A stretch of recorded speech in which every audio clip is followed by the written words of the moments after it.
चांद पर कैसे पहुंचेगा चंद्रयान-3?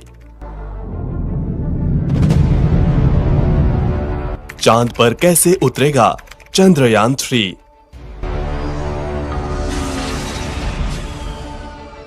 चांद पर क्या काम करेगा चंद्रयान-3?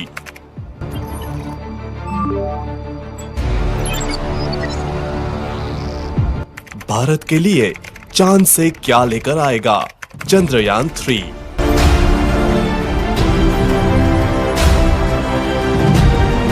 चौदह जुलाई 2023 दोपहर 2:35 पर भारत के लिए वह पल आया जब भारत का बाहुबली रॉकेट LBM-3M4 आसमान में बादलों को चीरते हुए चंद्रयान-3 को लेकर चांद की तरफ चला। जब रॉकेट को लॉन्च किया गया तो इसकी शुरुआती रफ्तार 1627 किलोमीटर प्रति घंटा थी। आज हम इस वीडियो में आपको बताएंगे कि पृथ्वी से चांद की सतह तक पहुंचने में चंद्रयान-3 को किन प्रक्रियाओं से गुजरते हुए चांद तक पहुंचेगा। आइए जानते हैं विस्तार से। करेक्ट 2:35 पर रॉकेट LBM-3M4 का इंजन स्टार्ट हुआ और चंद्रयान-3 को हमारा रॉकेट बादलों को चीरते हुए चंद्रयान-3 को लेकर चांद की तरफ चला। और जैसे ही चंद्रयान-3 को लेकर रॉकेट बढ़ रहा था, हर एक भारतीय का सीना गर्व से चौड़ा हो गया। चंद्रयान-3 के साथ ही हमारी चांद की अगली यात्रा शुरू हुई। सबसे पहले दोनों बूस्टर रॉकेट स्टार्ट हुए। रॉकेट लॉन्च के 108 सेकंड बाद 45 किलोमीटर की ऊंचाई पर इसका लिक्विड इंजन स्टार्ट होने के बाद रॉकेट की रफ्तार 6437 किलोमीटर प्रति घंटा हो गई। बाहुबली रॉकेट LBM-3M4 चंद्रयान-3 को लेकर चांद की तरफ बढ़ा। रोंगटे खड़े कर देने वाला वो पल, बादलों को चीरते हुए अपनी तेज रफ्तार से आगे बढ़ते हुए LBM-3M4 अपनी चंद्रमा की यात्रा प्रारंभ कर चुका था। 130 सेकंड यानी आसमान में 62 किलोमीटर की ऊंचाई पर पहुंचने पर दोनों बूस्टर रॉकेट से अलग हो गए और रॉकेट का मेन इंजन स्टार्ट हो गया। बता दे कि रॉकेट को अलग करने का कार्य मशीनों के माध्यम से किया जाता है। दोनों बूस्टर रॉकेट से अलग होने के बाद रॉकेट की रफ्तार 7000 किलोमीटर प्रति घंटा पहुंच गई थी। दोनों अलग हुए बूस्टर रॉकेट को इसरो के वैज्ञानिकों ने सॉफ्टवेयर की मदद से समुद्र में गिरा दिया और रॉकेट का मेन इंजन चंद्रयान-3 को लेकर आगे बढ़ता रहा। 196 सेकंड पर रॉकेट से दोनों हीट शील्ड अलग हो गई, यानी यान के अगले हिस्से से दोनों शील्ड अलग हो गई। इन शील्ड को इसलिए अलग किया गया है क्योंकि यान 114.8 किलोमीटर की ऊंचाई प्राप्त कर चुका था। 307 सेकंड पर रॉकेट से लिक्विड इंजन अलग हुआ। रॉकेट से लिक्विड इंजन अलग होने के बाद क्रायोजेनिक इंजन स्टार्ट हुआ और चंद्रयान-3 को लेकर पृथ्वी की कक्षा की तरफ तेजी से बढ़ा। क्रायोजेनिक इंजन स्टार्ट होने के बाद रॉकेट की रफ्तार 36,968 किलोमीटर प्रति घंटे हो गई थी और कुछ दूर जाकर क्रायोजेनिक इंजन भी बंद होकर चंद्रयान से अलग हो गया और भारत का चंद्रयान-3 लॉन्चिंग के 16 मिनट बाद पृथ्वी की कक्षा में स्थापित हो गया और धीरे धीरे अपना ऑर्बिट बढ़ाकर अब चांद की कक्षा में प्रवेश करेगा। पृथ्वी की कक्षा में प्रवेश करने के बाद प्रोपल्शन मॉड्यूल की सहायता से इसरो इसको आगे उड़ाएगा। इसरो चंद्रयान-3 को पहले तो कुछ दिन पृथ्वी के चारों ओर घुमाएगा। हर चक्कर पहले से बड़ा होगा। ये सभी चक्कर अंडाकार होंगे। अब आपके मन में सवाल होगा कि यह सभी चक्कर अंडाकार क्यों होंगे? तो इसका जवाब है कि अगर इसरो चंद्रयान-3 को गोल चक्कर लगाएगा तो वह एक ही जगह घूमता रहेगा। इसलिए अंतरिक्ष में किसी चीज को दूर या पास भेजने के लिए अंडाकार चक्कर लगाया जाता है। हर चक्कर के पहले चक्कर से थोड़ी दूर पर होगा। इस प्रकार इसरो चंद्रयान 3 को धीरे धीरे पृथ्वी से दूर भेजेगा। ऐसे कुछ दिनों बाद चंद्रयान 3 चांद के पास चला जाएगा। चांद तक जाने में इसको 6 दिन का समय लगेगा।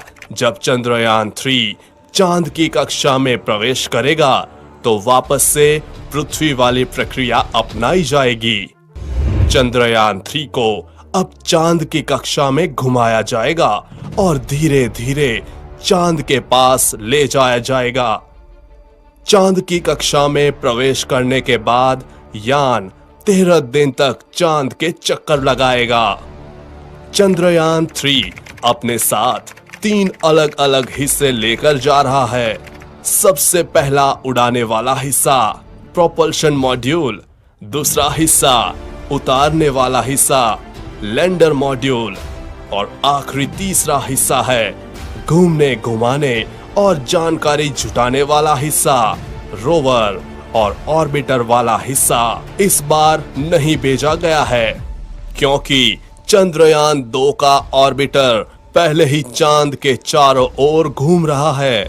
इसरो इसी का इस्तेमाल करेगा और जैसे ही चंद्रयान 3 चांद के 100 किलोमीटर के दायरे में पहुंच जाएगा, प्रोपल्शन मॉड्यूल से लैंडर अलग हो जाएगा। लैंडर अब अपनी कक्षा में अपनी स्पीड कम करने की कोशिश करेगा।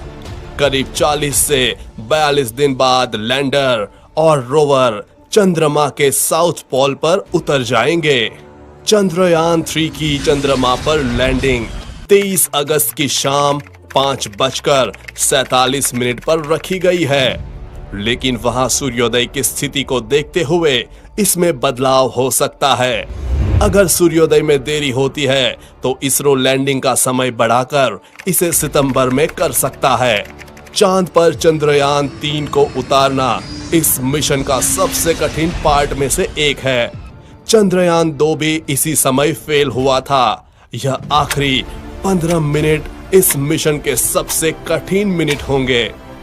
इस बार चंद्रयान 3 के लैंड करने के लिए 2 स्थान निश्चित किए गए हैं। अगर एक स्थान पर यह नहीं उतर पाता है तो इसको निश्चित किए गए दूसरे स्थान पर उतारा जाएगा। जैसे ही स्थान निश्चित हो जाएगा, उसके बाद चंद्रयान 3 सॉफ्ट लैंडिंग का प्रयास करेगा। जैसे ही चंद्रयान 3 चांद की सतह पर सॉफ्ट लैंडिंग कर जाएगा, उसके बाद इसरो के वैज्ञानिकों की कमांड पर रोवर लैंडर से बाहर आएगा। उसके बाद चांद की सतह पर चलकर अपने प्रयोग करेगा। इसरो ने एक बार फिर अपने लैंडर का नाम विक्रम और रोवर का नाम प्रज्ञान रखा है। यह अभियान चांद की सतह पर रासायनिक तत्वों और मिट्टी, पानी के कणों जैसे प्राकृतिक संसाधनों को देखेगा।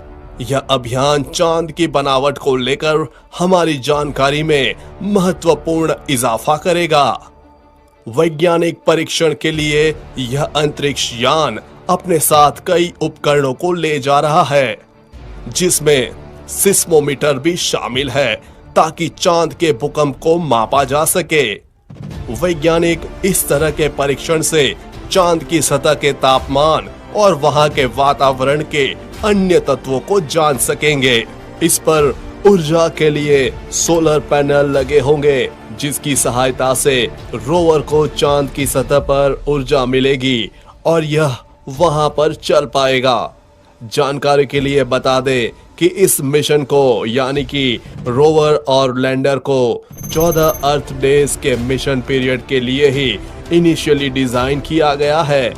हालांकि अगर सब कुछ सही रहा तो 14 दिन बाद इस मिशन को एक्सटेंशन मिल सकता है, लेकिन फिलहाल के लिए इसरो के पास 14 दिन का ही समय होगा। चंद्रयान 3 भारत के हर भारतीय के सपनों को पूरा करते हुए भारत का इसरो ऊंचाइयों को छू रहा है। यह महत्वपूर्ण उपलब्धि हमारे वैज्ञानिकों के अथक मेहनत का प्रमाण है। हम उनके उत्साह और प्रतिभा को सलाम करते हैं। ये इंफॉर्मेशन आपको कैसी लगी? कमेंट में अपनी राय जरूर बताएं। चंद्रयान 3 पर आगे भी अपडेट्स आती रहेगी, इसलिए अपडेटेड रहने के लिए चैनल को सब्सक्राइब करके बेल नोटिफिकेशन ऑन जरूर कर ले। जल्द मिलेंगे ऐसी ही इंफॉर्मेटिव वीडियो के साथ।